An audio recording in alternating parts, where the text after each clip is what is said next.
Hello friends, Puralimala മച്ചാൻസിൻ്റെ പുതിയൊരു വീഡിയോയിലേക്ക് എല്ലാവർക്കും സ്വാഗതം. അപ്പോൾ നമ്മുടെ ഇന്നത്തെ വീഡിയോ എന്ന് വെച്ചാൽ ഒരു അൺബോക്സിംഗ് റിവ്യൂവിൻ്റെ വീഡിയോ ആണ്. അപ്പോൾ എന്താണ് അൺബോക്സ് ചെയ്തെന്ന് വെച്ചാൽ ഈ ഒരു ജെബ്രോണിക്സിൻ്റെ ഒരു ഹെഡ്ഫോണാണ്. ജെബ്രോണിക്സ് Zeb Thunder എന്ന് പറഞ്ഞാൽ ഈ ഒരു ഹെഡ്ഫോണാണ് നമ്മൾ ഇന്ന് അൺബോക്സ് ചെയ്തിട്ട് റിവ്യൂ പറയാൻ പോകുന്നത്. അപ്പോൾ കൂടുതലൊന്നും പറഞ്ഞ് വൈകിപ്പിക്കുന്നില്ല, നമുക്ക് നേരെ വീഡിയോയിലേക്ക് കിടക്കാം. അതിന് മുമ്പ് നിങ്ങൾ ലൈക്ക് ചെയ്യാത്തൊക്കെ ലൈക്ക് ചെയ്യുക, ഷെയർ ചെയ്യുക, സബ്സ്ക്രൈബ് ചെയ്യുക. അപ്പോൾ നമുക്ക് നേരെ വീഡിയോയിലേക്ക് പോകാം. അപ്പോൾ ഫ്രണ്ട്സ്, നമുക്ക് ആദ്യം തന്നെ അൺബോക്സിങ്ങിലേക്ക് കിടക്കാം. ഇവിടെ 2 ടാപ്പ് വന്നിട്ടുണ്ട്, അത് പറിച്ചു കിടന്നാൽ മതി. ഓക്കെ ഫ്രണ്ട്സ്, നമ്മുടെ പശ പൊളിച്ച് കളഞ്ഞിട്ടുണ്ട്. നമുക്ക് പെട്ടി നല്ല തുറക്കാം. ഓക്കെ, അതിനുള്ള മറ്റൊരു പെട്ടിയിലായിട്ടാണ് നമ്മുടെ ഹെഡ്ഫോൺ വന്നിട്ടുള്ളത്.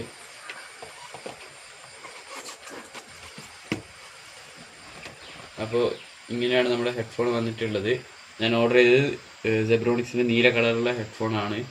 ഇതുപോലെ ഹെഡ്ഫോൺ പുറത്തേക്ക് എടുക്കാം. ഓക്കെ, അപ്പോൾ ഇതാണ് നമ്മുടെ ഹെഡ്ഫോൺ. ഇതാ ഇവിടെ ആയിട്ടാണ് നമ്മുടെ സ്വിച്ച് വന്നിട്ടുള്ളത്. ഇവിടെ 3 സ്വിച്ച് ഉണ്ട്. പിന്നെ ഇവിടെ നമുക്ക് SD കാർഡ് ഇടാനുള്ള ഒരു സ്ലോട്ട് വന്നിട്ടുണ്ട്. പിന്നെ ഇവിടെ ഓക്സ് വയറിൻ്റെ ഒരു ജാക്ക് വന്നിട്ടുണ്ട്. പിന്നെ C ടൈപ്പ് ചാർജിങ് ആണ് വന്നിട്ടുള്ളത്. പിന്നെ ഒരു ലൈറ്റ് ഉണ്ട്, ഒരു മൈക്കും കൂടി ഉണ്ട്. പിന്നെ കോൾ അറ്റൻഡ് ചെയ്യാനും പവർ ഓൺ ചെയ്യാനും കൂടിയായിട്ട് നമുക്ക് ഇവിടെ മറ്റൊരു സ്വിച്ച് കൂടി വന്നിട്ടുണ്ട്. ഇനി നമുക്ക് പെട്ടിയിലേക്ക് കൂടുതലായിട്ട് നോക്കിയാൽ നമുക്ക് പെട്ടിയിൽ വരുന്നത് ഒരു 3.5 മില്ലിമീറ്ററിൻ്റെ ഓക്സ് വയറാണ്. 3.5 മില്ലിമീറ്ററിൻ്റെ ജാക്കുള്ള ഒരു ഓക്സ് വയർ നമുക്ക് പെട്ടിയിൽ കിട്ടുന്നുണ്ട്. കൂടാതെ ഒരു C ടൈപ്പ് ചാർജിങ് കേബിളും കിട്ടുന്നുണ്ട് നമുക്ക്. പിന്നെ പെട്ടിയിലുള്ളത് ഈ ഒരു കാർഡാണ്.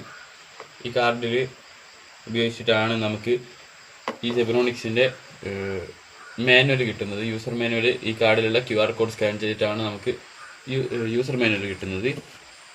അപ്പോൾ ഇനി നമുക്ക് ഇതിൻ്റെ റിവ്യൂയിലേക്ക് കിടക്കാം. അപ്പോൾ നമുക്ക് നമ്മുടെ ഈ ഹെഡ്ഫോണിൽ കിട്ടുന്ന കാര്യങ്ങളൊക്കെ ഞാൻ പറഞ്ഞു തരാം.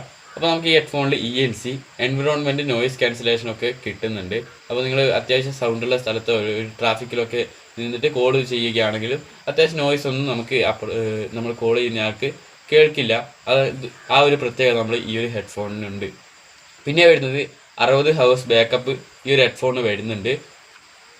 അത്യാവശ്യം ഒരു 50% വോള്യത്തിലൊക്കെ വെക്കും 60 ഹവർ കിട്ടുന്നുണ്ട് എന്നാണ് കമ്പനി നമുക്ക് പ്രൊവൈഡ് ചെയ്യുന്നത്. പിന്നെ പെട്ടിയിൽ അതിൻ്റെ മറ്റു കാര്യങ്ങളൊക്കെ എഴുതിയിട്ടുണ്ട്. കോൾ ഫംഗ്ഷൻ ഉണ്ട്, ഞാൻ നേരത്തെ പറഞ്ഞു. ഇതിൻ്റെ അകത്ത് ഇൻബിൽഡ് ആയിട്ടുള്ള മൈക്ക് ഉണ്ട്, അതുകൊണ്ട് തന്നെ കോൾ ഒക്കെ നമുക്ക് സുഖമായിട്ട് വിളിക്കാനാവും. അതുകൊണ്ട് കോൾ ഇങ്ങനെയായിട്ടാണെങ്കിലും ഈ ഒരു ഹെഡ്ഫോൺ നമുക്ക് യൂസ് ചെയ്യാനാവും. പിന്നെ ബ്ലൂടൂത്ത് 5.3 ആണ് കണക്ഷൻ വന്നിട്ടുള്ളത്. Type C ചാർജിങ് കിട്ടുന്നുണ്ട്. പിന്നെ വോയിസ് അസിസ്റ്റൻറ്റ് സപ്പോർട്ട് ചെയ്യുന്നുണ്ട്. നമുക്ക് സിറി ആണെങ്കിലും ഗൂഗിൾ അസിസ്റ്റൻ്റ് ആണെങ്കിലും നമുക്ക് ഈ ഒരു ബട്ടൺ ഉപയോഗിച്ച് കൺട്രോൾ ചെയ്യാനാവുന്നതാണ്. പിന്നെ ഓക്സ്, മൈക്രോ SD, പിന്നെ റീചാർജബിൾ ബാറ്ററി, പിന്നെ 40 മില്ലിമീറ്ററിൻ്റെ ഡ്രൈവേഴ്സാണ് വരുന്നത്. പിന്നെ പ്രത്യേകിച്ചുള്ള കാര്യങ്ങൾ എന്താണെന്ന് വെച്ചാൽ SD കാർഡ് നമുക്ക് ഇടാനാവുന്നതും പിന്നെ ഡ്യുവൽ പെയറിംഗ് ആണ് ഇതിന് വരുന്നത്. മറ്റൊരു കാര്യം കൂടി നോക്കിയാൽ നമുക്ക് ഇതിന് ഗെയിമിംഗ് മോഡ് സപ്പോർട്ട് ആവുന്നുണ്ട്. 2 മോഡുകളാണ് നമുക്ക് ഇതിനുള്ളത്, ഒരു മ്യൂസിക് മോഡും ഒരു ഗെയിമിംഗ് മോഡും. ഓക്കെ, അപ്പോൾ നമുക്ക് ഇതിൻ്റെ ഹെഡ്ഫോണിലേക്ക് നോക്കിയാൽ നമുക്കിവിടെ കുഷ്യൻസ് കാണാനാവും. അത്യാവശ്യം സോഫ്റ്റ് ആയിട്ടുള്ള കുഷ്യൻസാണ് നമുക്കിവിടെ കിട്ടുന്നത്. പിന്നെ ഇതാ ഇവിടെയും കുഷ്യൻസ് ഉണ്ട്, തലയുടെ ആ ഭാഗത്ത് ഒരു കുഷ്യൻസ് ഉണ്ട്. പിന്നെ സ്വിച്ചൊക്കെ നോക്കിയാൽ അത്യാവശ്യം നല്ല രീതിയിലുള്ള സ്വിച്ച് തന്നെ ഉണ്ട്. പിന്നെ ബിൽഡ് ക്വാളിറ്റി അത്യാവശ്യം കുഴപ്പമില്ലാത്ത നല്ല രീതിയിലുള്ള ബിൽഡ് ക്വാളിറ്റി തന്നെ തന്നിട്ടുണ്ട്. പിന്നെ അഡ്ജസ്റ്റബിൾ ആണ്.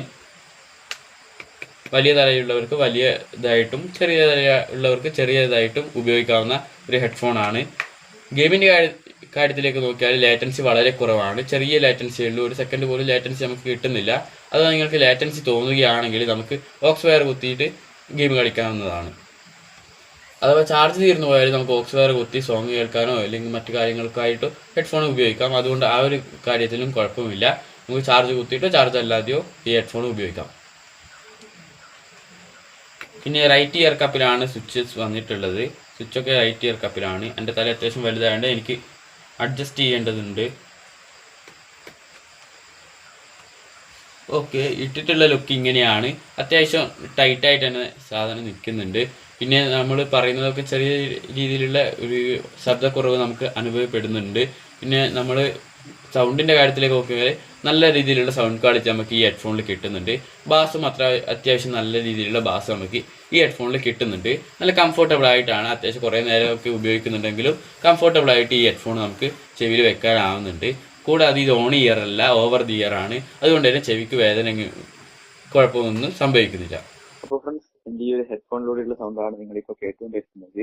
ഈ ഹെഡ്ഫോണിന്റെ മൈക്ക് ഉപയോഗിച്ച് കേൾക്കുന്ന സൗണ്ടാണ് നിങ്ങളിപ്പോൾ കേട്ടുകൊണ്ടിരിക്കുന്നത്. ഫ്രണ്ട്സ്, ഈ ഹെഡ്ഫോണിന്റെ മറ്റു ഡീറ്റെയിൽസ് മുഴുവനായി ഈ സ്ക്രീനിലേക്ക് കൊടുത്തേക്കാം. അപ്പോൾ നമ്മുടെ ഇന്നത്തെ വീഡിയോ ഇത്രയേ ഉള്ളൂ. ചെറിയൊരു വീഡിയോ ആയിരുന്നു. ഈ ഹെഡ്ഫോണിൻ്റെ ഒരു അൺബോക്സിങ്ങും ചെറിയൊരു റിവ്യൂ ആണ് ഞാൻ നിങ്ങളോട് പറയാൻ ആഗ്രഹിച്ചത്. അപ്പോൾ എല്ലാവർക്കും വീഡിയോ ഇഷ്ടപ്പെട്ടാൽ ലൈക്ക് ചെയ്യുക, ഇഷ്ടപ്പെടുക ഡിസ്ലൈക്ക് ചെയ്യുക, നിങ്ങളുടെ അഭിപ്രായങ്ങളും നിർദ്ദേശങ്ങളും താഴെ കമൻറ്റ് ചെയ്യുക. നിങ്ങൾ ഈ ചാനൽ സബ്സ്ക്രൈബ് ചെയ്യില്ലെങ്കിൽ സബ്സ്ക്രൈബ് ചെയ്യുക. കൂടാതെ നിങ്ങളുടെ കൂട്ടുകാർക്കൊക്കെ ഒന്ന് ഷെയർ ചെയ്ത് കൊടുക്കുക. അപ്പോൾ ഇതിനും നല്ല മറ്റൊരു വീഡിയോ ആയി വീണ്ടും കാണാം.